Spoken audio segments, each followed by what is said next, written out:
Bonjour à toutes et à tous et bienvenue dans Odyssée, votre émission d'actualité spatiale sur les ondes de Radio GMT.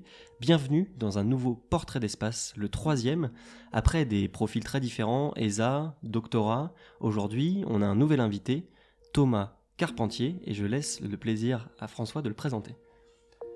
Eh bien, bonsoir tout le monde, et plutôt que de présenter Thomas, je vais te demander de te présenter toi-même. Eh oui, bonsoir à tous. Thomas Carpentier, ça fait maintenant 1 an et demi que je travaille à la Cité de l'Espace, dans l'entreprise de la CMSL, et je travaille en tant que chargé de recherche documentaire pour la rénovation du musée de l'Espace qu'il y a à Kourou, au Centre Spatial Guyanais. Alors, un chargé de recherche documentaire, ça fait quoi ?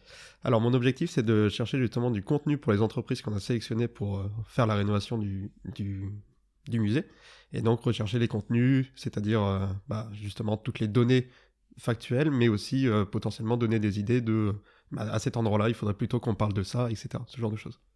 Et où est-ce que tu les trouves, ces ressources ?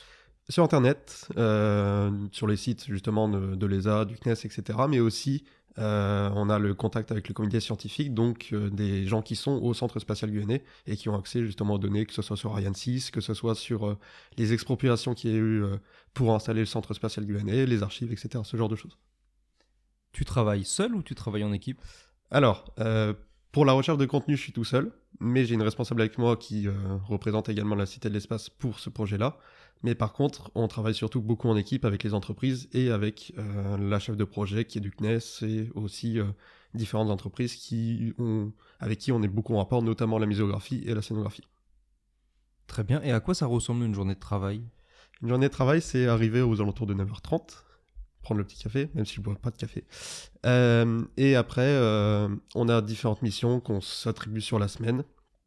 Et donc, par exemple, aujourd'hui, on avait une réunion avec une personne d'une entreprise qui nous a donné des informations sur un projet qui est en cours en Guyane. Et également, après, toute la recherche de contenu qui va continuer sur d'autres parties du projet. Et donc, envoyer des mails, attendre la réception, même si... Bon, ça va, c'est très variable. Certaines personnes répondent dans les instants, d'autres vont prendre un peu plus de temps. Donc c'est beaucoup d'attente, mais aussi après toute la recherche dans les différentes bases de données. Donc voilà, c'est à peu près ça pour une journée. Et après, aux alentours de 18h, fin de journée. Ça fait 1 an que tu es à la Cité de l'Espace. Tu as fait uniquement ce projet ou tu as eu aussi d'autres fonctions à la Cité ? Alors ça fait 1 an et demi que je suis à la Cité de l'Espace. C'est en effet, sur la première année, j'étais à l'animation, donc animateur scientifique. Donc toute la partie animer le planétarium, animer les différentes animations, double titre. Donc que ce soit le Labo Mars, comment les a recrutés ces astronautes, ce genre de choses. J'étais devant le public pour le faire les visites guidées également, importantes. Et on va commencer la semaine prochaine un nouveau type de visite. On va faire visiter le CNES, donc le Centre Spatial de Toulouse, auprès de différentes entreprises, auprès de certaines écoles, notamment ISAE Supaéro. Et voilà, toute cette partie de visite également, ça faisait partie du quotidien. Et ces visites, tu aurais des anecdotes à partager ? Peut-être elles se passaient bien, les publics sont réceptifs. Est-ce que tu as des publics parfois un peu plus difficiles ? Alors, il y a différents types de visites à la Cité de l'Espace. On va des 5 ans aux 75 ans, donc forcément un public extrêmement large. Les visites avec les très jeunes se passent toujours très bien, puisque ça leur permet c'est une sortie scolaire, donc forcément c'est toujours fun pour eux. Après, ça se passe très bien dans l'ambiance, mais ça se passe beaucoup moins bien pour faire passer le contenu, parce que forcément ils sont beaucoup plus dissipés. Et les visites avec les personnes un peu plus âgées, là on peut rentrer beaucoup plus dans le concret également dans ce qu'on va dire dans notre discours, même si c'est des personnes qui ne sont pas du spatial à la base, donc on ne peut pas non plus leur expliquer quel est le bus du satellite qu'il y a là-bas. Mais on peut quand même rentrer beaucoup plus dans les détails et donc avoir des visites qui sont quand même beaucoup plus intéressantes aussi pour nous, parce que c'est beaucoup de répétition finalement ce travail d'animation et de visite. Donc si on peut avoir des visites différentes parce qu'on va un peu plus loin, c'est toujours beaucoup plus fun.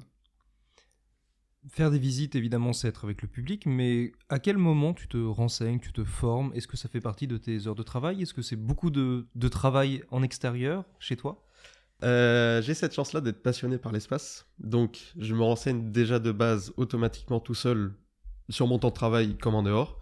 Après, en général, ce n'est pas compté dans le temps de travail, donc on a des scripts qu'il faut qu'on suive, on les adapte, nous, personnellement, même s'il faut quand même qu'on suive extrêmement la trame, parce que il y a une équipe de médiation qui a créé les visites comme les animations, c'est pas pour rien. Donc ce temps de recherche personnelle est vraiment uniquement personnel. Donc beaucoup vont s'attacher à juste le script, d'autres comme moi vont rajouter quand même beaucoup plus de données un peu plus récentes pour certaines choses parce qu'ils les ont vu passer la journée d'avant. Mais ce n'est malheureusement pas pris dans le temps de travail. Et d'ailleurs, j'y pense, depuis tout à l'heure, on parle de Cité de l'espace, mais en fait, peut-être qu'on a des non-toulousains qui nous écoutent. Est-ce que tu pourrais nous expliquer ce que c'est que la Cité de l'espace ? Alors la Cité de l'espace, c'est ce qu'on appelle un centre de culture scientifique. Donc ce n'est pas un musée, même s'il y a une partie d'exposition, ce n'est pas un musée. Donc si vous venez le premier dimanche du mois, ce ne sera pas gratuit. Ici à la Cité de l'espace, donc ce qu'on réalise nous, c'est ce lien entre ce domaine du spatial, justement, avec le public, parce que très souvent c'est extrêmement hermétique, que ce soit dans le spatial comme la recherche en général.